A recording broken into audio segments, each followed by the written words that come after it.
नमस्कार. गावाकडच्या गोष्टी या यूट्यूब चॅनलमध्ये मी आपलं पुन्हा एकदा स्वागत करतो. बोरकर म्हटलं की आठवते ती माझ्या गोव्याच्या भूमीत गड्या नारळ मधाचे. माझ्या गोव्याच्या भूमीत गड्या नारळ मधाचे, कड्या कपाऱ्यामधून घट फुटती दुधाचे. अशा एकापेक्षा एक अजरामर कविता ज्यांनी आपल्याला दिल्या, मराठी साहित्याला दिल्या, त्या बोरकरांची ही कविता आपल्यासमोर सादर करतोय. पण बोरकर म्हटलं की एक आपलेपणा येतो. कारण गोवा आणि आमचं कोकण आजूबाजूला असल्यामुळे बोरकरांच्या कविता ह्या आपल्या वाटतात, जवळच्या वाटतात. अशीच एक कविता आपल्यासमोर सादर करतोय. कवितेचं शीर्षक आहे, तू गेल्यावर.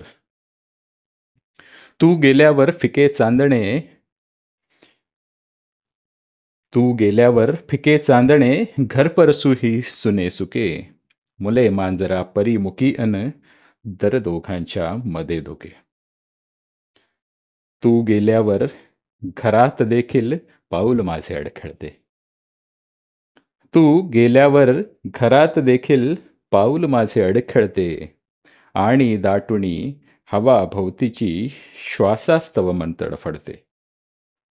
तू गेल्यावर या वाटेने चिमणी देखील नच फिरके.